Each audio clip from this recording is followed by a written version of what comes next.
She is the most beautiful noble lady in town, but she unfortunately loves to eat disgusting monster meat, which is nasty according to the townspeople, until she meets the most handsome man with ultra mega riz who wants to try her monster meat dishes. A traveling tradesman notices a noble lady sitting alone on a bench enjoying a particularly appetizing sandwich. Curious, he approaches and asks if he can try some. The lady gladly agrees, always happy to share her meals, and retrieves his sandwich from her picnic basket for him. When he tastes it, he's delighted by its flavor and asks for the recipe. Only then does she reveal it contains blackhorn wolf meat. Shocked, the tradesman awkwardly excuses himself and vomits nearby, having never expected a monster meat sandwich. Blackhorns are notorious for their poisonous flesh, so he assumes the lady must be insane to eat it so casually. Yet she is careful and knowledgeable, having processed the meat to make it safe, though few are open-minded enough to appreciate her cooking. Days later, Melfiora attends a banquet, indulging in the wide variety of perfectly presented meats, struggling to decide what to try next. Before she can wander, Mrs. Talbot reminds her she isn't there for the food. The autumn banquet is a political gathering for nobles. Essentially, Melfiora is there to secure a marriage, not enjoy the feast. She resents attending but has no choice. Her stepmother threatened to send her to a monastery if she isn't engaged by year's end. Her father hadn't been overly pushy, but he had urged her to find someone soon, which is why she agreed to attend the event. Things, however, weren't going well, as every noble recognized her as the monster meat muncher and avoided her. Hoping for better luck, she moved toward the section where most of the knights had gathered, planning to find one who hadn't heard the rumors and convince him to marry her before he discovered her little hobby. Before she could speak to anyone, a sudden commotion erupted as nobles screamed that monsters were attacking the banquet. Predictable, given the massive spread of food in the middle of the forest, yet that wasn't her concern. As nobles fled, Melfiora ran with them while knights charged to confront the threat. She then noticed an elderly couple struggling nearby. The man's walking stick had broken, leaving him unable to stand. She helped him up so they could escape, earning their gratitude, but their eyes widened in horror at the sight behind her. Turning, Melfiora froze as a massive black horn loomed just behind her. She could still flee unnoticed, but that would leave the couple in danger, so instead she shouted to draw the monster's attention and lure it away from the elderly pair. Melfiora was relieved she had saved them, but there was no way she could outrun it, and it seemed like the end for her. Just as the black horn was about to trample her, a lone knight dashed forward and beheaded it in a single, swift motion. He was Roger, notorious as the blood-mad duke for his ruthlessness in battle, and the people around, though murmuring nervously about his terrifying reputations, celebrated that he had saved their lives. Melfiora fell silent, realizing she was face to face with the infamous blood-crazed duke, unsure if the rumors of his brutality were true, but she didn't care. He was too striking to notice. She got up and introduced herself, surprising Roger, as most women would have fled. Then she noticed some of the Blackhorn's blood dripping toward his mouth and urgently urged him to wipe it off, knowing the corrupted blood was toxic, and that even raw beast blood could cause severe diarrhea. Roger, stunned by a girl so knowledgeable about monsters, stayed silent, and Melfiora worried she overwhelmed him. He appreciated her concern, but revealed he had holy water ready for any blood poisoning and even offered some to her, insisting it was better to be safe. Roger notices that Melfiora's dress is stained with blood and offers to take her somewhere to get a replacement. She politely declines, explaining that monster blood washes out easily with warm water and baking soda, so her dress isn't ruined. Roger, however, isn't talking about the stain itself. Most nobles would be disgusted by clothes tainted with monster blood, so he wonders why she isn't. Without thinking, Melfiora admits she butchers monsters regularly and is used to getting covered in blood, instantly realizing she said too much and apologizing. Instead of disgust, Roger laughs, remembering rumors that Melfiora eats monsters and now seeing it confirmed. Monsters' magical bodies usually make their meat vomit-inducing and fever-causing, so it's discarded, but Melfiora has always thought that wasteful. She admits the rumors are true and confesses that when she sees a corpse, she can't help thinking about how tasty the meat would be, though saying it aloud makes it sound worse. Expecting Roger to awkwardly back away, she forces a smile and waits, only to find that he is instead enchanted by her blood-streaked, lovely smile. Roger can hardly meet her gaze, so he takes Melfiora's hand and quietly leads her away from the party. After a moment of silence, he decides to break the awkwardness by asking if monster meat actually tastes good. Though she's heard the question before and usually regrets answering, she admits that blackhorn meat is surprisingly similar to beef. Unlike most who would laugh or dismiss her, Roger listens seriously, which makes her genuinely happy. She explains that the trick is removing the magic during the bleeding process, making it safe to eat. Intrigued, Roger asks if she'd cook some for him, and she gladly agrees, though she warns that meat from corrupted beasts like the one he killed today can still upset the stomach, so he'll have to wait until she finds clean meat. Roger accepts and says he looks forward to it, but in the meantime insists on getting her a fresh dress. He brings her back to his pavilion, where his subordinate Kos greets them. After Melfiora introduces herself, Roger tells Kos to fetch her a dress while he leads her to a tent and prepares hot water so she can wash off the blood. Embarrassed, Melfiora protests that he's going to too much trouble for her, especially since he's far more covered in blood than she is. Melfiora told Roger to clean himself first, though he was already stripping off his shirt, seeing nothing unusual in it since he often did so. She, however, grew flustered, her heart racing as it always did when knights bared themselves in training. When Roger asked if something was wrong, she admitted honestly that she was admiring his physique. He never thought much about his body, though constant training against monsters had made him muscular. Remembering how impressive he looked when he beheaded the Blackhorn, she asked if he could teach her to do the same. Roger replied that anyone could learn, but her arms lacked the conditioning, so she'd be better off leaving the fighting to him. Still, he offered to hunt any monster she wished, which made her eyes brighten with excitement at all the tastes she longed to try. Just then, Koss returned and lightly scolded Roger for being half-naked in front of a young lady. Roger defended himself, saying it was only his shirt, but Koss still deemed it improper. Later, Melfiora changed into the dress Koss had prepared, delighted by its beautiful design. Roger mentions he borrowed the dress from the queen long ago and thinks it suits Melfiora perfectly, all while holding the head of the Blackhorn, which shocks his men since most ladies would have fainted at its sight, yet Melfiora remains unfazed. They're pleased he finally found someone he connects with. Later that evening, Roger escorts Melfiora to her carriage. She thanks him again for saving her and says goodbye, and he promises a special present for their next meeting. Excited, she requests that if he brings a monster, he capture it alive for better-tasting meat. Roger has never done that, but accepts the challenge, knowing it may take time. Meanwhile, Melfiora offers him some scats-bit monster jerky she prepared carefully, ensuring it's safe. Trusting her, Roger bites in without hesitation and finds it surprisingly delicious. Koss scolds him for eating untested food, but Roger insists it's fine and feeds Koss a piece, proving its taste. They agree it's excellent, and Roger tells Melfiora he looks forward to seeing more of her creations. Suddenly, she ducks her head, tears forming at finally being recognized and appreciated for her hobby, then composes herself to bid Roger a final goodbye, eagerly anticipating their next meeting. After several days on the road, Melfiora's carriage finally reaches home just as snow begins to fall. To her surprise, her father is already waiting at the gate. When she approaches, he opens the door and she immediately asks if something is wrong. She first assumes he's upset about her engagement, but he explains it's something else. He's confused about how to handle a marriage proposal from a duke. Shocked, Melfiora learns that Roger has formally asked for her hand, leaving her and her father equally flustered. She hadn't imagined that their pleasant exchange at the banquet would lead to this so soon. Meanwhile, after Melfiora's departure, Roger reports back to Crown Prince Maxim, his elder brother by blood, informing him that his men have cleared the area of threats and destroyed the monster's den. Maxim praises his work and urges him to drop the formality between brothers, but Roger refuses, reminding him that since Maxim became crown prince 17 years ago, and Roger was adopted into the Galbraith family, he now serves only as Maxim's subject. Maxim realizes Roger won't drop the formalities, so he shifts the topic and teases him about his recent date with a redhead. Shocked that Maxim knows, Roger hears his brother claim he keeps tabs on everything he does. While Roger is distracted, Maxim grabs jerky from the picnic basket Melfiora prepared, takes a bite, and praises its flavor. Curious, he asks what meat it is. Roger sighs, saying a crown prince shouldn't eat things blindly, then explains it's made from scats meat. Intrigued that a monster could taste so good, Maxim wonders if Melfiora made it herself, thinking she might be onto something. But more than the jerky, he's curious about Roger's intentions toward Melfiora. A count's daughter getting involved with a duke is rare, and given Roger's history of failed romances, Maxim suggests this might be his one real chance. Annoyed by his brother's teasing, Roger leaves the tent, frustrated yet thoughtful. Deep down, he admits Maxim might be right. Melfiora's bravery and charm are unlike anyone he's met. Resolving to act, Roger decides to keep his promise and capture the monster she wanted, hoping to surprise her the next time they meet. At Melfiora's home, she and her father examine a jewel-encrusted letter delivered by a duke's messenger riding a blaze eagle. Disappointed for missing the eagle, Melfiora listens as her father asks what happened between her and the duke. She explains she was attacked by a monster and Roger saved her, nothing more.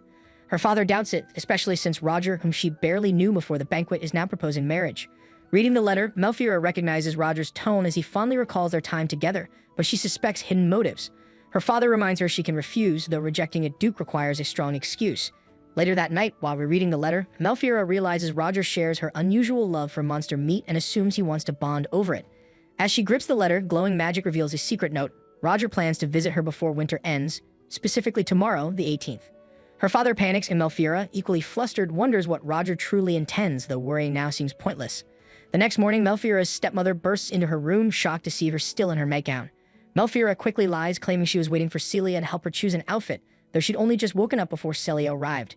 Celia isn't cruel, but constantly nitpicks Melfiora's choices, especially her decision to marry the infamous blood-mad Duke, something Celia herself once pushed for.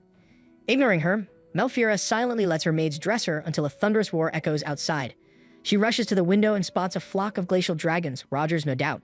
Moments later, he appears beside her window, announcing his proposal and the gift he promised. Melfiora lights up with excitement, while Celia, terrified, screams for her to close the window. Instead, Melfiora tells Roger to land by the northern pasture, then quickly shuts the window and hides her blushing face in the curtain, her heart racing as she recalls how effortlessly handsome he looked atop the dragon. While Melfiora tried to calm herself, Celia kept calling for her. When Melfiora finally responded, Celia said she'd lie down because seeing the dragon made her feel sick. Muttering that Roger must be insane to ride dragons and unfit to be a duke, she was quickly stopped by Melfiora, who firmly said she planned to accept Roger's proposal and asked Celia not to insult her future husband. Annoyed, Celia stormed out. About an hour later, Melfiora met Roger in the pasture, explaining she'd only learned of his visit from his letter yesterday and couldn't prepare anything. Roger didn't mind, apologizing instead for arriving so suddenly. Koss joked that came fast because Roger couldn't wait to see her, earning a flustered denial. Roger then asked where to place her gift, pointing to a cage covered with cloth. Realizing he had truly caught the monster for her, Melfiora felt guilty for troubling him. Noticing her hesitation, Roger asked if something was wrong, and she looked up, sincerely thanking him before asking if she could take a peek inside. Roger leads Melfiora into the cage without hesitation. Seeing no movement, she asked if he already killed it, but when he lifts the cloth, the creature, a golden-furred royal moodle, lies unconscious but alive. These rare monsters, similar to cows, usually have white fur, but royal ones turn gold as they mature, making their fur valuable for coats and scarves, though their meat is often wasted. Melfiora, who has never tasted one, expects it to be delicious since it's a fruit and mushroom-eating herbivore.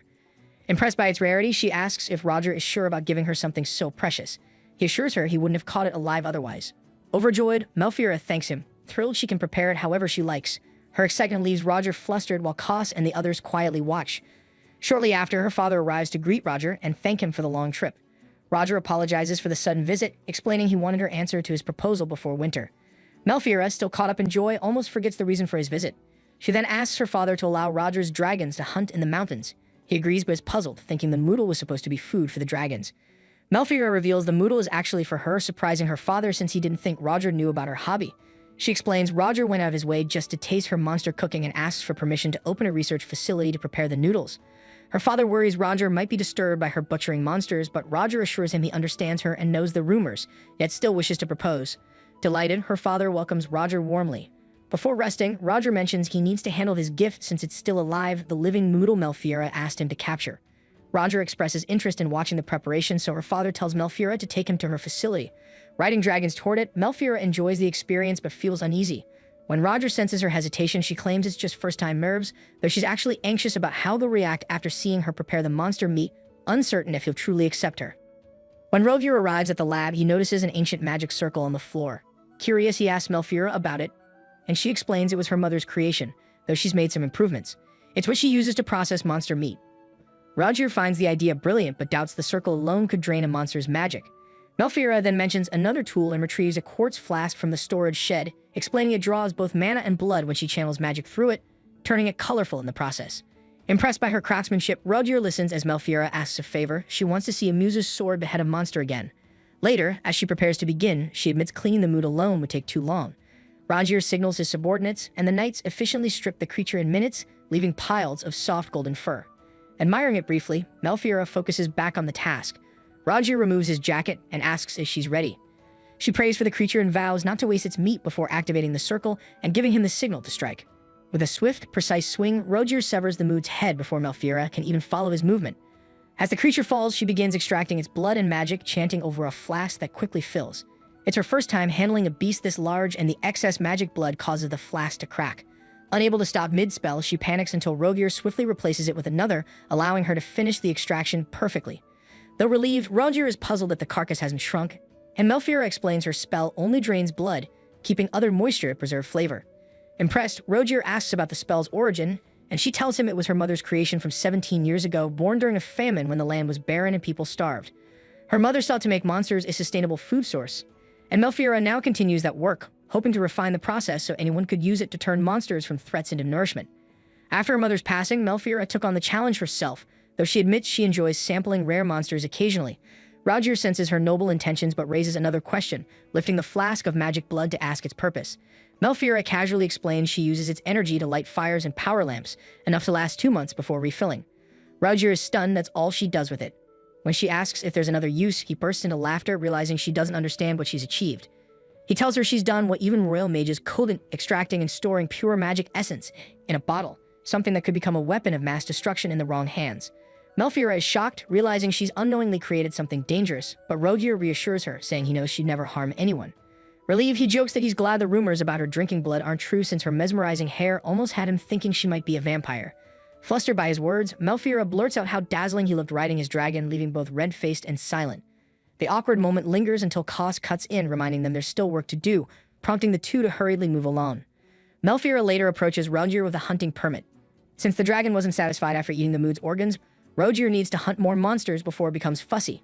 His stomach growls too, and Melfiora suggests they try a bit of the meat early. As they prepare to cook, Rogier remembers something special he brought, a slice mill. He lets Melfiora taste it, and she's amazed by the rich mix of spices. Rogier explains he took it from his head chef before leaving home, and it pairs perfectly with meat. They prepare 2 skewers, mouths watering, but Koss suddenly appears, suspicious of the aroma. Rogier tries to deny it, yet the smell gives them away. Remembering the permit, Rogier orders Koss to hunt monsters instead, but Koss insists Rogier join since he's their best fighter. When Rogier tries to refuse, Koss guilt-trips him for eating while his team starves.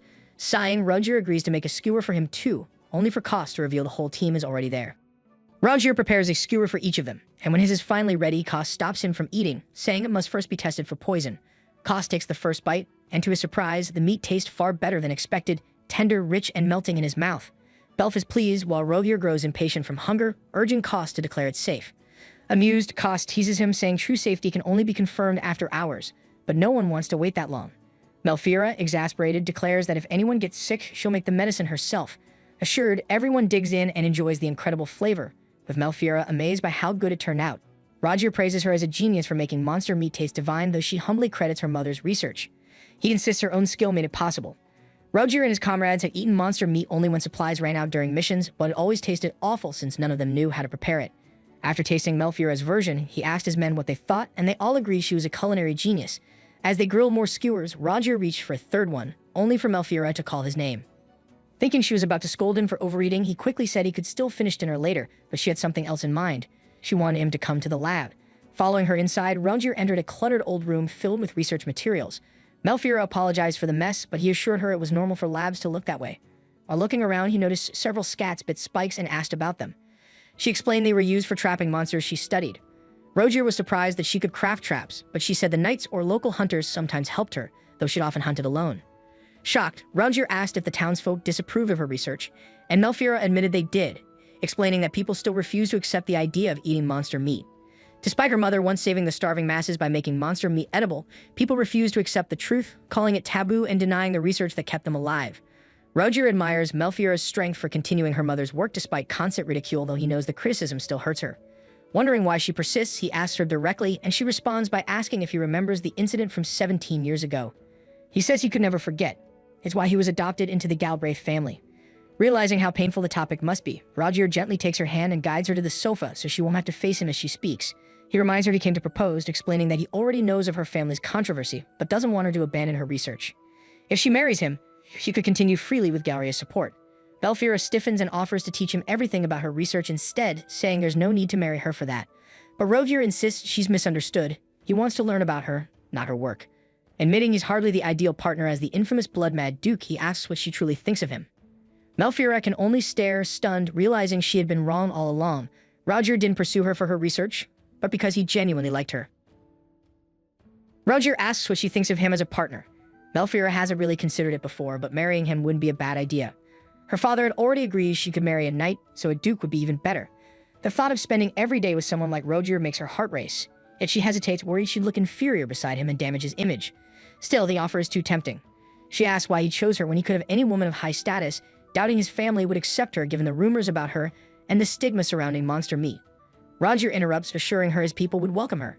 His territory, Galbraith, is filled with monsters that multiply no matter how many he hunts, and disposing of the carcasses has become a burden.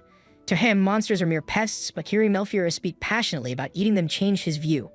During expeditions, he and his men had eaten monster meat only for survival, unaware it could be purified of harmful magic as she does.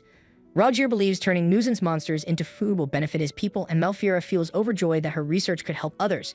He promises to shield her from the noble's scorn, but she admits she still feels unworthy of someone like him. Thinking she's trying to reject him, Rogier grows uneasy until Melfiora quickly clarifies. She only meant she lacks the skills most maidens have. Still, if he accepts her as she is, she would gladly marry him. Her only true gift lies in research, yet she can at least turn the monsters he slays into fine meals so nothing goes to waste. Their talk ends when Claude, Melfiora's guard, arrives to inform Rogier that her father awaits him at the castle. Before leaving, Claude quietly warns Melfiora not to share sensitive matters with someone she's known for just 2 days, and she heeds his caution. As they walk down the hall, Roger notices Claude's suspicious watchfulness but understands it's only natural given his fearsome reputation as the blood-mad Duke. Roger meets with Melfiera's father to finalize their engagement. The Count, nervous about speaking casually with the Duke, is relieved when Roger praises Melfiera's dedication, but still asks why he's interested in her. Roger explains that during the banquet, he would have found the event dull, and even when the beast attacked, he felt nothing unusual, until Melfiera. She didn't flinch at the sight of blood or show fear, making him realize she might truly accept him as he is. He admits the proposal was sudden, spurred on by a meddlesome relative, but he wanted to make things official quickly.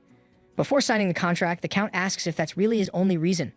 Roger assures him it isn't and goes on to describe everything he admires about Melfiera, proving his genuine affection. Convinced and relieved, the Count confides that he once feared Melfiera's lifestyle would bring her disgrace in a world that condemns eating monsters, and that he could do little to protect her. Roger promises that once she joins the Galbraith family, he'll protect her with everything he has. 10 days after their engagement, Roger returned home while Melfiera packed her research documents with the help of her knights, preparing to move to his territory. Roger insisted she bring everything from her facility and even left some of his knights to assist her. Though officially engaged, the reality still hadn't sunk in for Melfiera. When Roger magically sealed their marriage contract as a sign of devotion, he asked her to keep it secret from Koss, fearing his teasing. The heartfelt moment turned awkward when her father coughed to break the silence. Before the engagement, he had confided a secret to Roger, asking him not to tell Melfiera, but Roger immediately revealed it, exposing that her father had spread rumors about her being a monster meat muncher. Though the act was meant to protect her research from being misused for destructive purposes, Roger made it clear he didn't want to hear such rumors again. Melfiera's father receives the message while she, barely paying attention, remains unaware of the conversation's details. They assure her it's nothing to worry about, though curiosity still lingers. Before she can dwell on it, Mullen, one of the knights, informs her that the frozen royal Moodle is ready for transport and asks about the Moodle fur. She says she'll leave it for her father and stepbrother to make golden coats and thanks him for his help. But that she's nearly done packing before Roger arrives. As she prepares, she wonders if it's normal for engaged couples to live together so soon, though Roger insisted because winter would soon cut off travel for 6 months. A knock interrupts her thoughts. Herman, the head butler who's cared for her since childhood, tells her the escort has arrived. Though sad to see her go, he's proud of her. As Melfiera leaves her room, it hits her that she won't return for a long time, so she goes to see her father once more. But upon entering his room, she finds Cecilia waiting on the couch instead. Melfiera is surprised to see Celia and asks why she's there, but Celia says that even as his stepmother, she wants to see her off before she leaves. When Melfiera asks about her father, Celia explains he's outside making sure her belongings are handled. Wanting to end the talk quickly, Melfiera tries to excuse herself, but Celia scoffs, accusing her of seducing the Duke and reminding her that her son is the rightful heir of the Marchal Raid family. Melfiera calmly replies that it's obvious since she's marrying out, so she has no reason to care. Celia warns that if Rogier ever abandons her, she won't be welcome back, and though Melfiera wants to insult her, she instead chooses restraint and leaves. Outside, her father finishes preparing and asks if she's ready, complimenting her coat, which once belonged to her mother Elise. Shocked, Melfiera listens as he recalls how Elise, coming from the warm south, was thrilled by her first snow but caught a cold soon after from overexcitement. Melfiera chuckles at the story, realizing her mother had a playful side, while her father quietly wishes he could share more memories with her. Moments later, Rogier arrives to pick up Melfiera, asking if she's sure she has everything since there's still a pile of her things nearby. She explains those are just old drafts of her research and no longer useful. Rogier offers to burn them to keep her work from falling into the wrong hands, and she agrees. He then tells her father he'll be taking her now, helping her onto his dragon as they prepare to leave. Though saddened, her father takes comfort knowing she'll visit next spring, until Rogier mentions he plans to keep her with him until their wedding in the fall. Surprised, her father asks about the preparations for her joining the Galbraith family, but Rogier assures him he'll provide everything she needs. To save them the trouble of burning the papers, Rogier casts a spell, summoning great pillars of fire that engulf the pile. Claude shouts that Rogier went too far, and Rogier apologizes, admitting he just wanted to impress Melfiera. He then thanks Claude for protecting her and tells him he sees promise in him, inviting him to join the Galbraith Knights if he ever wishes to. That night, Roger and his knights fitted their dragons with glowing lights to stay visible in the dark. Watching from above, Melfiera found the sight mesmerizing, thinking they must look like shooting stars from the ground. When they flew over the port town of Anver, she asked if they would rest there, but Roger said they'd continue to Fort Redérard. He had offered to find her a place in the city if she disliked the fortress, yet she was eager to stay there instead. Roger was surprised, warning that the fort was plain and uncomfortable, but Melfiera didn't mind. It was the nearby river, known for spawning fish monsters, that excited her. She wanted to catch and cook one herself, and Roger mentioned that xynazes were common this season. She lit up at the thought of cooking one, and he admitted he'd love to try it too, though they'd need to set traps and wait till morning. Disappointed she couldn't have it tonight, she perked up again when Roger promised fresh fish for breakfast if they set the trap after landing. Her bright look distracted him for a moment before he joked that her cooking would surely beat the fort's stale rations. Delighted, she recalled Koss saying the knights had awful luck with monster meat and asked if Roger ever cooked it himself. He laughed awkwardly, admitting they only burned it over open flames during long expeditions when supplies ran out, which always ended terribly. He grimly remembered the Bolivia Screamwood and Gargantus, meals he wished he could forget. Soon after, Fort Ritterar came into view, and Roger told Melfiora to hold on tight as they descended. Upon landing, the guards hurried over to greet him, but he waved them off, saying he had a special guest and wanted the western wing prepared for them. The guards gladly agree, but warn they have nothing fancy to offer. Roger asks Melfiora to unpack, then pauses and suggests arranging a place in the city instead, realizing how crude the fort is for someone like her. Melfiora assures him it's fine, saying she often slept on the lab floor and that staying here comforts her since he's nearby. Flustered yet pleased, Roger leads her to her room, telling her to rest after the long trip. She smiles, saying the ride was comfortable thanks to him keeping her warm. Suddenly, she catches an unpleasant cooking smell and hurries to the kitchen, where Mullen and Zeph are making a large pot of porridge. Trying not to offend, she points out it won't be enough for everyone and suggests adding her pre-salted noodle meat for flavor. Mullen hesitates, worried about wasting the limited supply. Seth remains uneasy, not because of the taste, but because he still can't trust the idea of eating monster meat. When everyone else first tried it, he had been busy and missed the chance, and even after hearing it was safe, his doubts linger. To ease his worries, Melfiora grills a slice over the fire, assuring him she already removed all the magic toxins. Nervously, Seth takes the meat, and seeing that, Mullen asks for some too. Melfiora happily prepares another piece, which Mullen eats without hesitation, praising her cooking. Just then, Roger appears, clearly displeased to see his fiancée cooking for other men. Melfiora calmly tells him she made some for him too, but Roger, still sulking, refuses to eat.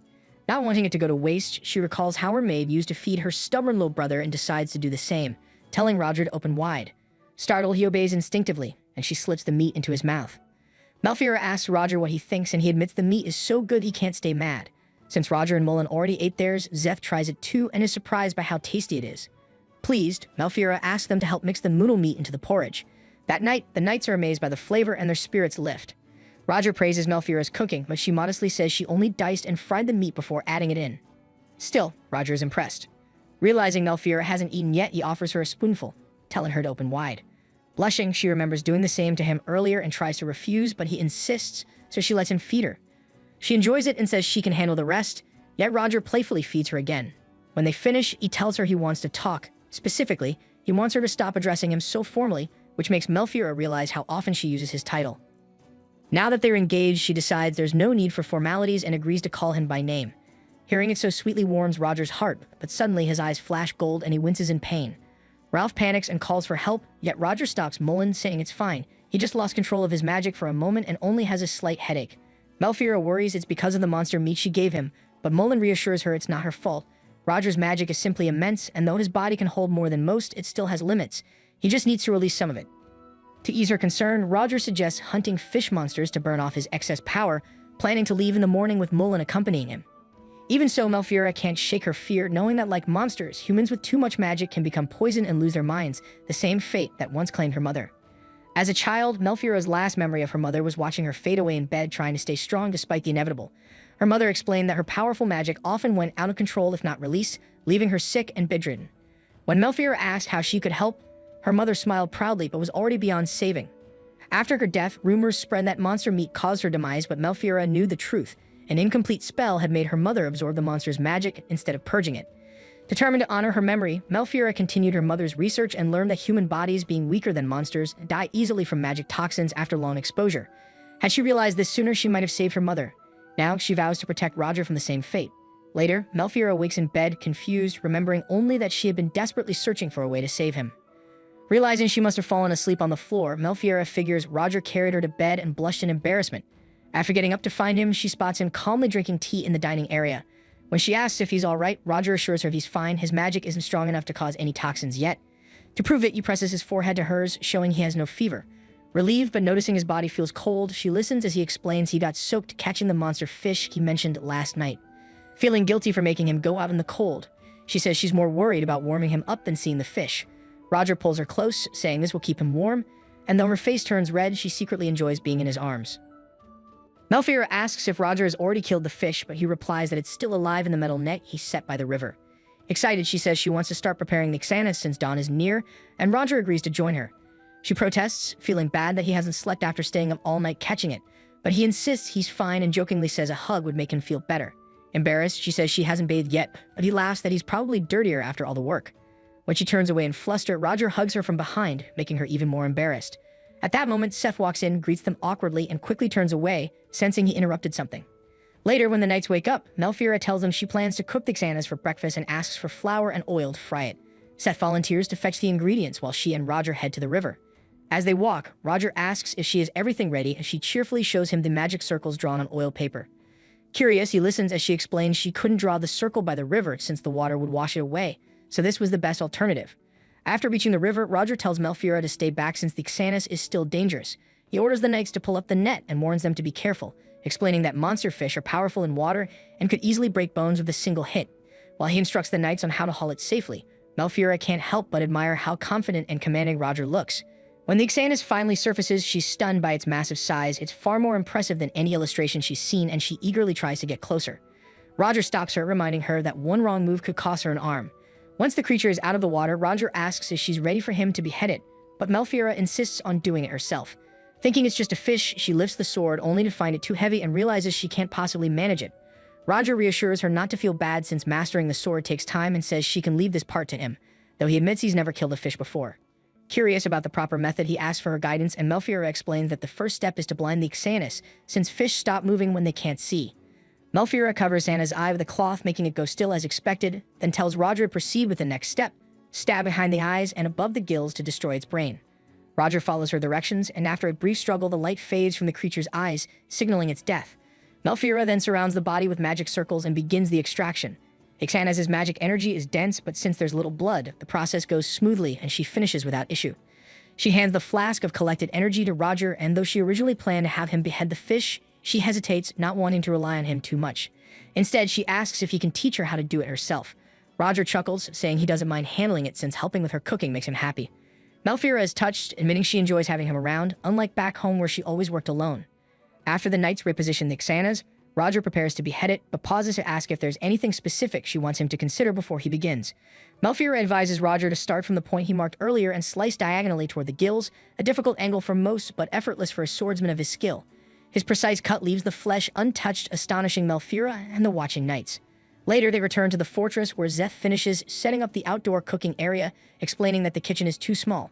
Melfira doesn't mind, as cleaning up will be easier. Wanting to remove the fish's skin and scales first, she asks if anyone has experience, and a knight named Ambry volunteers. His careful work leaves not a trace of meat on the skin. With the fish ready, Melfira heats 2 pots of oil, one hotter than the other, to fry the meat in stages for perfect results. Roger, intrigued by her method, offers to help. Surprised but pleased, Melfira asks him to watch the temperature of the hotter pot, warning him to be careful, while she begins preparing the batter. Since there were no eggs, Melfira decided to mix water, flour, and spices instead. She dipped pieces of Xana's meat into the batter and fried them first in cooler oil until golden brown, then moved them to hotter oil for a crisp exterior and moist center. When the first batch was done, she served Roger some while the knights followed her instructions to cook the rest. Roger tried making his own batch but ended up burning it. Melfira told him not to worry since few get it right the first time and his was still edible, just a bit dry. To prove it wasn't bad, she asked him to feed her one. Though hesitant, Roger agreed after she said she wanted to taste what he made and couldn't feed herself with sticky hands. She asked him to blow on it first, and once it cooled, he fed her. Melfira was surprised by how chewy the dry fish was, and Roger, after tasting it himself, found it quite good too.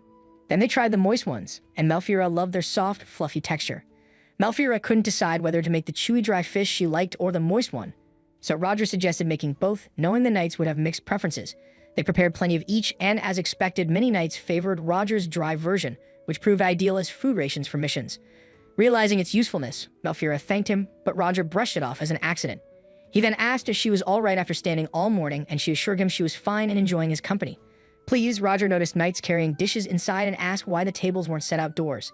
Melfira explained she had the chefs prepare bread and vegetables to go with the fish, so everything was arranged in the Great Hall. She told him to head there since no one would start eating without him. Though reluctant to leave her, Roger was eventually pulled away by Mullen. Once they left, Melfira began quenching the firewood, feeling guilty for making Roger work so much when he needed rest. As she cleaned up, Zeth and Ambry arrived, offering to help her finish quickly so they could all share a good meal together. Grateful, Melfira invited them to try some of the fish. Zeth and Ambry examined the bowl Melfira holds, noticing the Xana's meat looks different. She explains it's belly meat, unsuitable for frying, but she wants their opinion before wasting it. They both taste it and find it surprisingly good, though Ambry suggests it would be better with sour fruit juice. Zeth recalls some fruit prepared for breakfast and suggests getting some. Excited, Melfira urges them to hurry before it's gone. At the hall, she sees the knights eating and joins Roger when he calls her over. Zeth soon arrives with the fruit called dabo, known for its sour juice. Melfira pours it over her fish, delighted by the taste, and offers Roger a try. Curious but inexperienced with sour flavors, Roger takes a bite only to grimace at the sharp taste. Though he stays polite, Melfiora notices and mentally notes to avoid sour flavors for him in the future. After breakfast, Roger orders everyone to mount their dragons, and they resume their journey to Galbraith Castle. As they traveled, Melfiora grew curious about Roger's life in Galbraith. The knights they met clearly respected him, but she wondered how the people of his duchy saw him. She asked about the cities in Galbraith, and Roger explained that there were once 30, but the Great Famine 17 years ago reduced them to 12. During that crisis, the previous duke died suddenly, leading to Roger being chosen as his successor, which shocked Melfiora since a duke dying of famine was unheard of. When she pressed for details, Roger told her that an abnormal surge of monsters had erupted from the Urzinia forest, and before the knights could respond, the dense magic power triggered a flood of blood-mad beasts across Galbraith. Melfiora hadn't known any of this, and Roger understood, saying the former duke had fulfilled his duty and contained the disaster despite the heavy loss of knights, preventing it from spreading to other nations. When she asked why no reinforcements came, Roger said the king likely wanted to help, but the famine left the kingdom with nothing to spare, and besides, the knights of Galbraith had sworn to protect the nation with their lives, believing that dying in service was the highest honor, a vow Roger and his knights still upheld. He explained that if a disaster like that happened again, it would be his duty to risk his life to protect the kingdom. Melfiora froze, realizing he was calmly admitting he was ready to die at any time, even smiling as he said it, as if he had already accepted his fate. She knew she had no right to protest, yet his expression reminded her too much of her mother, who kept smiling even as she faded away, and the thought of losing Roger terrified her. She begged him not to speak of dying with that smile again, unable to bear the idea of him accepting such a hopeless end. Her mother had gone in resignation, and she refused to let Roger follow the same path. She vowed to continue her research and prevent any future calamity. Seeing her distress, Roger apologized for sounding like he didn't value his life, insisting that wasn't true.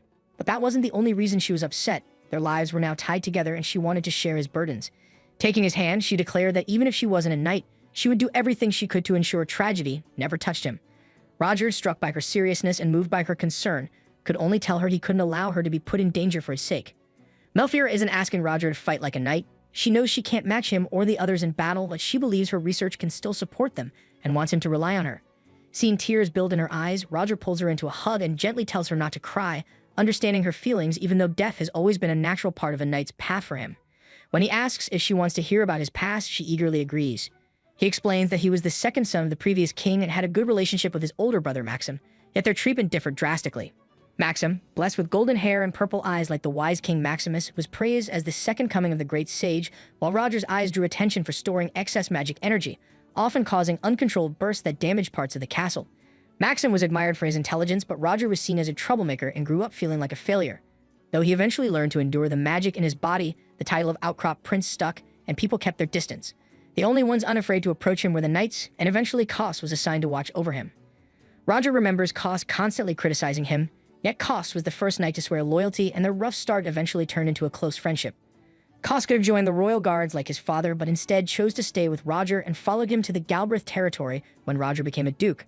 To avoid a succession conflict, the previous king granted Roger the title of Duke of Galbraith, placing him under Maxim, the future king. At that point, the kingdom was weakened by drought and famine, nobles were nearing rebellion, and some even pushed for Roger to seize the throne and attack other nations for resources.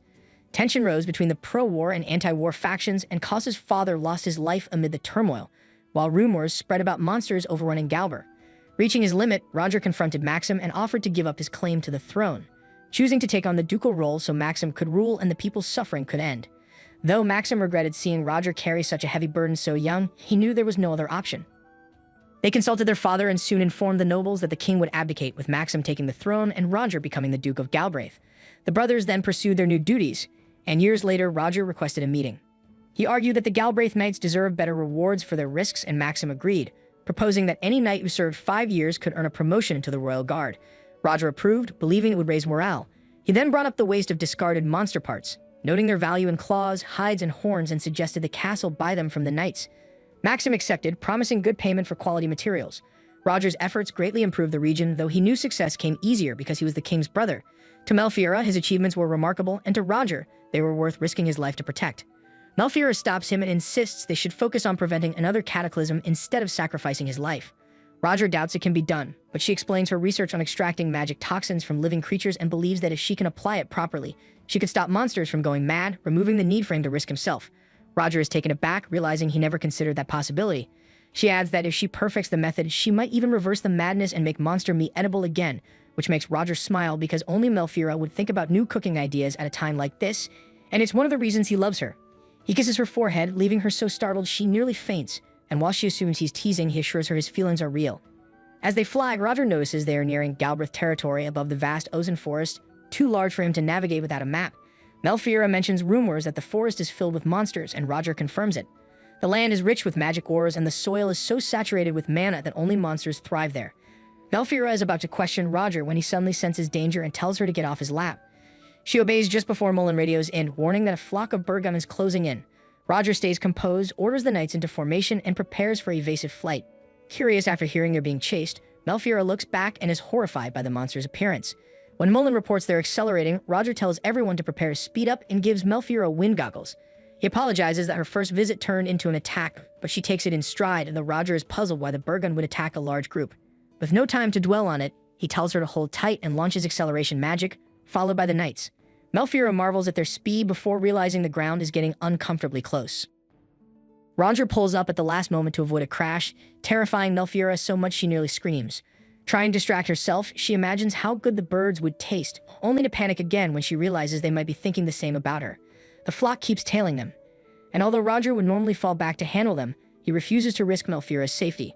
He orders the other knights to scatter the birds' formation and warns Melfiora to brace as he accelerates. She insists she'll be fine, but his next spell pushes their speed so hard she can barely keep her eyes open even with goggles. Behind them, Mullen struggles to hit anything at this range, and he and Zeph can't figure out why the birds are so relentless today. They suggest landing at a nearby fort to counterattack, but Roger rejects the plan as too dangerous and chooses to head straight for the Galbraith defensive line. Melfiora then realizes he's running because of her, and the dragons are already slowed by all the gear she brought. Feeling like a burden, she suddenly remembers she rigged her bags to explode if forced open, and thinks they could use that as a distraction. Roger refuses her suggestion immediately, knowing how important her belongings are and unwilling to risk losing them. When she then asks him to drop her to the ground so he can fight freely, he rejects that too, insisting he can't protect her if they separate. Sensing she feels like a burden, he reassures her that everything will be fine once they reach the defense line where soldiers are waiting. Though comforted, Melfiora still wishes she could help. Lacking attack spells and unable to use paper circles effectively in midair, she suddenly remembers the flask of Xana's magic blood, something Roger once said held enough power to create weapons of mass destruction. Throwing it alone won't work, so she scribbles every ancient magic circle she can recall onto the flask to amplify its force. Handing it to him, she asks him to add his bodily fluids to activate it, leaving him confused, until she explains that only he with the strongest magic can cast the spell. Roger studies the flask, stunned by how many spells she managed to pack into it. Explosion, eruption, fire, gust, and blaze. Roger, amused to be holding what's essentially a pocket nuke, slices his hand to smear blood on the flask and activates the spell, asking Melfiora when she even had time to think of it. She admits she just came up with it, which surprises him, though she's far more worried about the cut and insists on treating it once they're safe. He agrees, but first they have to escape. He orders his knights to gather as much acceleration magic as possible because on his signal they'll blast away at full speed. Only Mullen is told to stay put for a special task. When Roger reaches the rear, he explains that Mullen must act as their decoy and fly straight into the swarm. Mullen fears he's being sent to die, but Roger assures him that he just needs to pull the monster's attention long enough for Roger to use Melfiora's bomb, and that he is to survive no matter what. Roger signals the others to ascend while Mullen dives into the flock, scattering their formation exactly as planned. Once Mullen clears the blast zone, Roger hurls the blood-primed flask at one of the birds. The monster gulps the bait on instinct, but Roger knows the explosion won't be stopped and tells Melfiora to wait. A moment later, a surge of magical energy erupts with crushing pressure, and he warns her to brace herself as her drawn spells trigger. The blast condenses into a giant fireball worthy of Oppenheimer, shocking Melfiora and making the knights admit it might have been overkill, though it did solve their monster problem and left Mullen unharmed. Melfiora regrets the wasted monster meat and feels horrified realizing the destructive power of the pure magic extract she had created while only thinking about cooking. Roger's warning about its nation-level threat suddenly feels very real, so she asks if her research is too dangerous. Seeing her worry, he assures her no one will rebuke her and encourages her dedication, reminding her that the extracted energy isn't limited to weapons, it can fuel cooking and countless other uses. Confident it will benefit society, he adds that they can start testing it in the Galbraith region right away since people would welcome an alternative to firewood. Melfiora brightens when she learns her invention could give people steady heat and light through winter, realizing it might actually help others, a thought she never had back home, where no one cared about her research. Roger's interest and guidance make her deeply grateful, and she couldn't be happier. He, in turn, thanks her for the quick thinking that helped them win, but she insists the credit is mostly his since the spell's activation depends on the user's magic, and only he could handle those rushed circles. Roger calls it a team effort and casually suggests they go monster hunting together someday, which instantly becomes the highlight of her day. Excited, she asks if he's serious, and when he confirms it, She starts celebrating right as Koss crashes in at full speed, having sensed the earlier explosion and thinking Roger was in danger. Roger simply tells him he's late. He and Melfiora already handled everything. Koss relaxes when he learns everyone is safe, but the moment he realizes Roger caused the explosion, he erupts, scolding him for using such a reckless attack.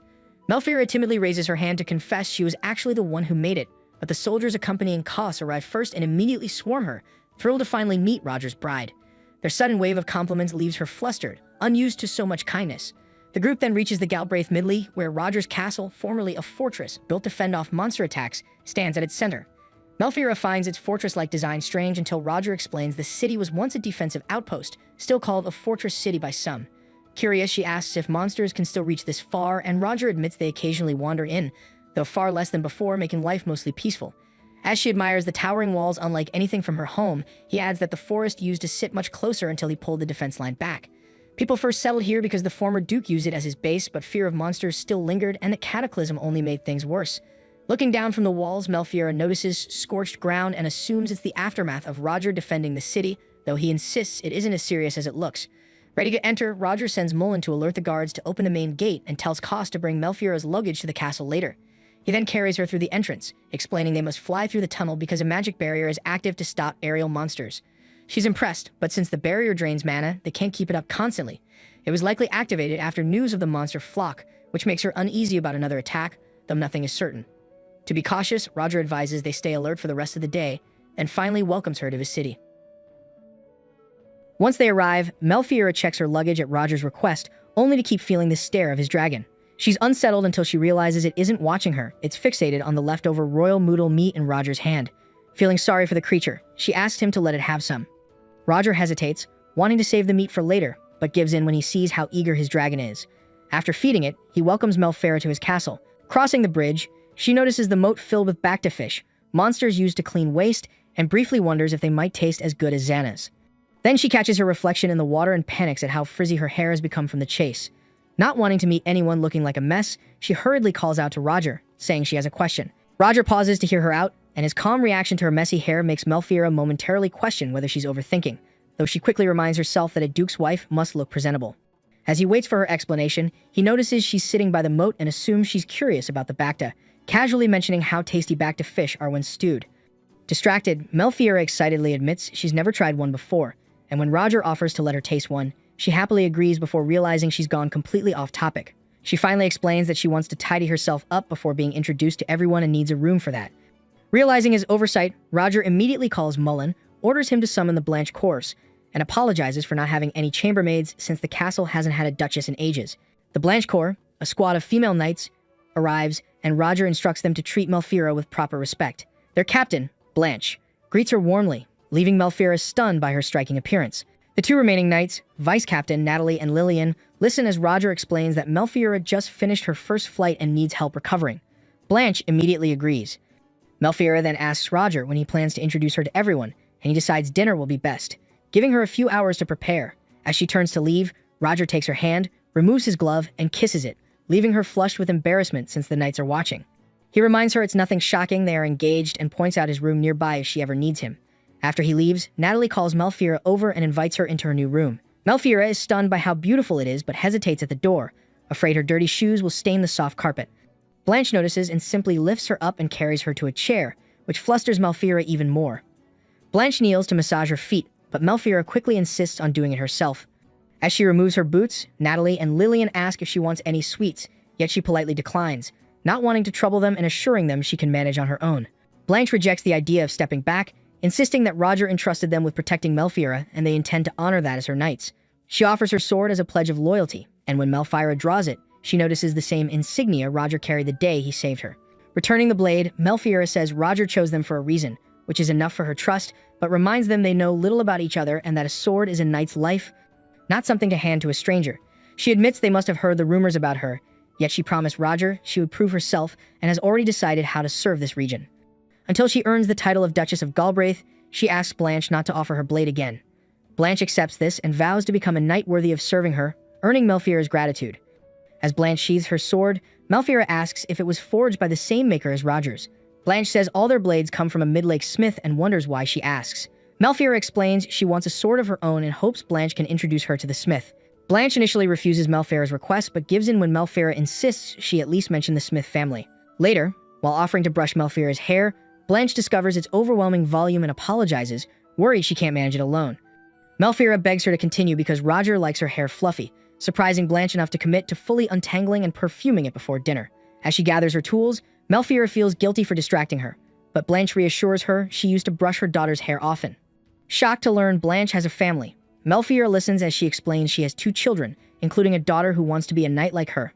Despite her husband's concerns, proud yet aware of how harsh the knight's life is, Blanche can't understand why Melfeira insists on forging her own sword. Melfeira casually says she needs it for butchering monsters, leaving Blanche stunned enough to confirm she truly plans to kill and eat them. Melfeira openly admits it, noting that monster meat was what first brought her and Roger together. She calls Natalie for her tools, and Natalie returns with a worn set of knives thin from cutting flesh and bone. Lillian, horrified, asks if Melfeira regularly eats monsters, and though Natalie tries to silence her, Melfeira doesn't mind and explains how she began making monster meat edible. Lillian, amazed, says she has always wanted to try it but was warned it would invite disaster, and eagerly asks Melfeira to cook some. Melfeira offers leftover Xanas if Roger agrees, thrilling Lillian until Blanche scolds her for making demands and sends her home. As Lillian leaves, Melfeira stops her to ask her age, and Lillian explains she is 15, officially still a child but treated as grown since she has already been kneed. Hearing this, Melfeira asks if she truly wants to try monster food and happily offers to make it for her, inviting Blanche and Natalie as well. While they hesitate, Lillian excitedly requests the fruit of the Screaming Wood monster, praising its flavor despite the sickness it caused others. Intrigued by monster plants, Melfeira grows enthusiastic about tasting a fruit described as rich and sweet, and her excitement gradually pulls Blanche and Natalie in too. Mullen grows tense until Roger asks what's bothering him, and Mullen admits he's uneasy about the internal doors connecting their rooms. Roger assures him everything is fine, but Mullen remembers the duel and the strange bird leading the flock, wondering if the dragons had gone rabid. Roger realizes the largest bird had swallowed a vial packed with immense magic, its toxins driving it insane and causing the entire flock to rampage. While Roger sinks into thought, Mullen tries to soothe him and says they're lucky to be alive.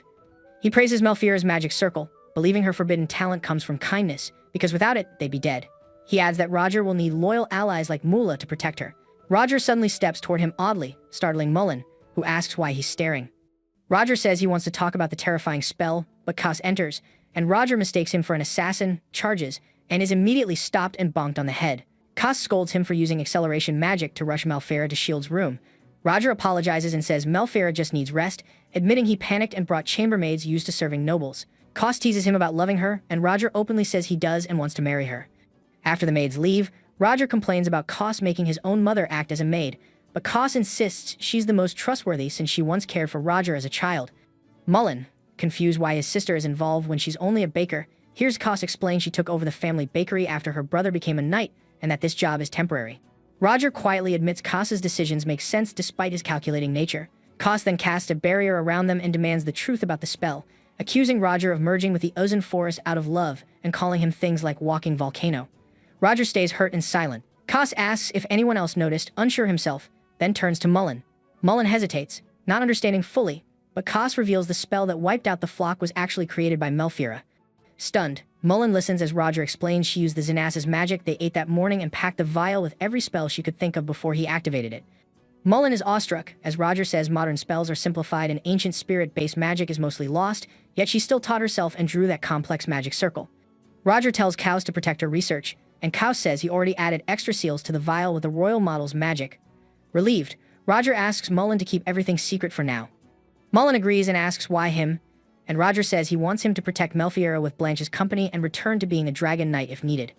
When Mullen asks if she'll be safe in Midley, Roger explains he prepared an isolated room he once used and turned it into her research lab so her work can continue and the monsters can be safely consumed. Galbraith is ready for change, and after the meeting Roger sits alone, realizing he also needs to speak with Melfeira, whose kindness keeps her from seeing how her research might be misused. He's set on protecting her. Cass suddenly appears with his sword drawn, startling Roger, only to accuse him in a flat voice of eating without him. Roger panics because Cass never smiles, and Cass grows furious that the Xenas Melfeira made was eaten without him, before a guard interrupts. Later, Roger meets Melfeira and explains that the men they left behind reported some burgeoning creatures going berserk. He apologizes that this happens right after her arrival, and says he meant to give her a tour, but now he must deal with the threat before the monster birds attack nearby towns. She asks if the situation is serious enough to require an immediate raid and assures him she understands her duty as Duchess to support him. Roger asks her to prepare food for his return, and Melfiera thinks he's signaling to Blanche's group that he wants monster meat to secure their full support for her research. He then asks if there's any monster she wants so he can hunt one while he's out, and she, embarrassed, says it feels rude to ask for something big during a crisis, but since he offered, she'll tell him. Melfiera asks Roger for a scrimwood fruit, surprising everyone. She explains she once ate it and regretted it because of its strong smell, while Mullen insisted it tasted sweeter than nectar. Mullen adds that the fruit was overripe and black but still fragrant and sweet, filling his mouth with joy until the taste became unbearable, no matter how much he rinsed. Melfiera silently wonders how they had such opposite reactions to the same fruit and admits to Roger that it isn't a priority and that his safe return matters more. Roger promises to bring some if he finds it, then urges everyone to depart so they can return before sunset. He hugs Melfiera, tells her he arranged for her research materials to be moved to his old room, and asks Blanche to guide her there.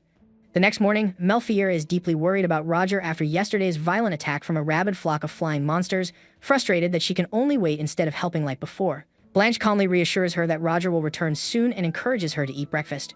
Blanche reminds Melfiera to greet His Highness with a bright smile, then shows her the room the Duke wanted her to see the day before, now designated as her research lab. Delighted, Melfiera explores it and heads into the library, captivated by the books but still troubled that her beloved Prince Roger hasn't returned. She sits in a chair thinking of him before brushing her hair and having breakfast. 3 days pass, and while reading, she grows even more upset from missing him. Suddenly, someone shouts that the Duke has returned. Overjoyed, she runs to him, hugs him, and cries as he apologizes for the delay. He tells her he brought an exciting gift from the forest along with the scrimwood fruit, which he'll bring to her room after a nap. Exhausted, he immediately falls asleep on her and collapses to the floor, still holding her. Later, everyone gathers around the strange fruit he brought, covering their noses because of its terrible smell. Melfiera takes out her magical vial and extracts its magical energy with great effort, succeeding in earning applause. Once the energy is removed, the fruit's scent becomes wonderful, its appearance transformed, and suddenly everyone wants to eat it. Melfiera beams over the fragrant fruit while everyone gathers, asking if she's pleased.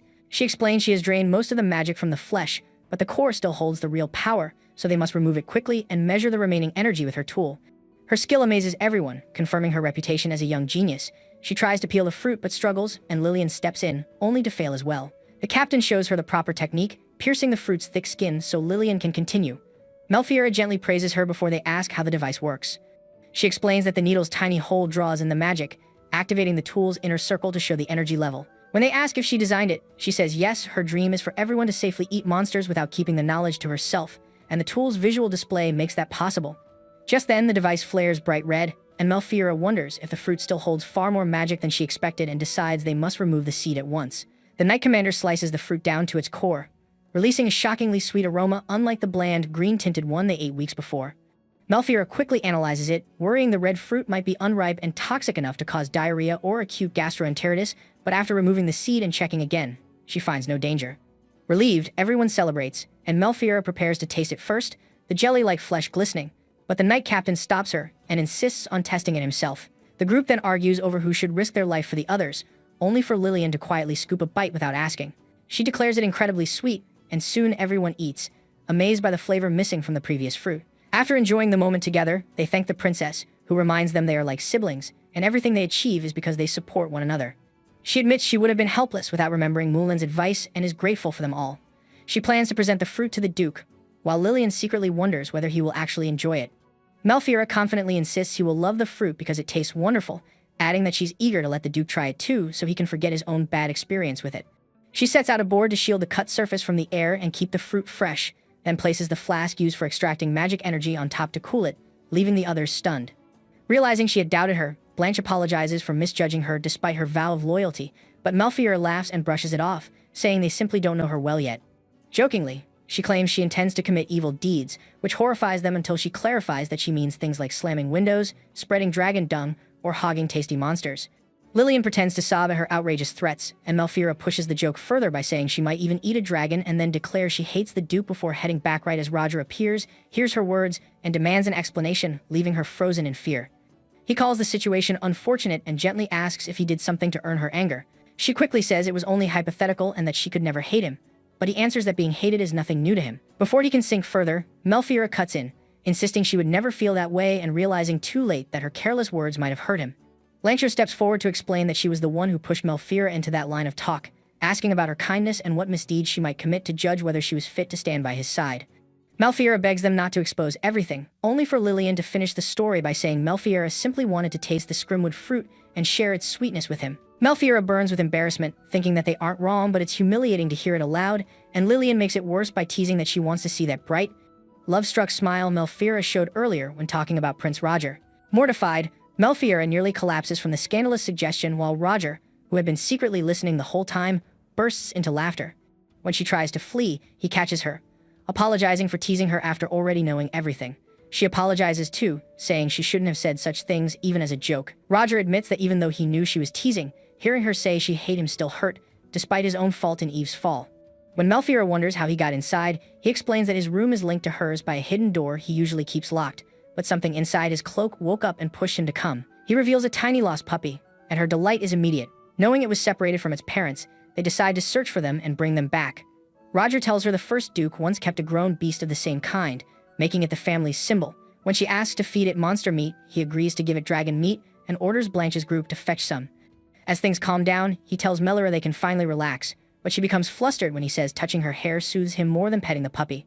Embarrassed, she fulfills her duty as the Lady of Galbraith and asks if he's hungry, offering him Scrimwood fruit. He's surprised by its scent, remembering he never liked it before. When he tastes it, he admits it's delicious and says it feels like a miracle for his tired body. He savors the meal, joking he could eat it forever before feeding Malfeira, who calls it the taste of sweet joy. Blanche and Lillian announce the puppy's food is ready, and it rushes over to eat. When Malfeira asks about its growth, he explains it will be independent in a year but needs 4 meals a day to mature. Lillian proudly mentions their badge and asks if she has ever seen a grown Sirius. Malfeira admits she only saw one in an encyclopedia but believes it to be a sacred beast. They watch the puppy finish eating and relieve itself before he tells Malfeira they must find its mother. She asks how long he plans to keep it, and he answers that he'll release it once it can feed itself. When she brings up the Grand Duke Sirius, he says it was only a legend. Everyone plays joyfully with the puppy afterward, and he reminisces to Lillian about how she once followed Blanche everywhere, dreaming of becoming a knight. Malfeira reflects on how hard Lillian must have worked to achieve that dream. He then notes that 6 months have passed since the Lozel workshop crafted Lillian's sword. When Malfeira asks about it, he explains that Blanche's husband leads the smithy. Curious about Malfeira's potential, he asks Blanche for her opinion, and Blanche says Malfeira handles blades with skill, but must be personally approved by her husband before he forges a sword for her. Nervous about how he might judge her, Malfeira nonetheless agrees instantly. The next morning, dressed magnificently, she steels herself for her debut, determined to prove she is worthy of becoming the Duchess of Galbraith and no longer afraid of her reputation as a villainess. Before Malfeira ever reached the grand introduction she expected, she was led somewhere far more intimidating, the kitchens and shared dining hall where noble gentlemen fresh from the changing of the guard had already gathered. What was meant to be a formal presentation quickly turned awkward, yet Malfeira carried herself with remarkable poise, navigating the room flawlessly and even leaving a strong impression on Gallio, the blacksmith she would rely on to forge her specialized monster-slaying cutlery. Arista explained that he always ate there with everyone else, as it was faster than dining alone and, more importantly, fostered unity by keeping him close to his people. Malfeira understood immediately, recalling how sharing meals with the knights during the journey from her home to Galbraith, Mulan, and Arist among them had drawn them closer together. By the time Arista stepped forward to address his knights, Malfeira had already changed. She was ready.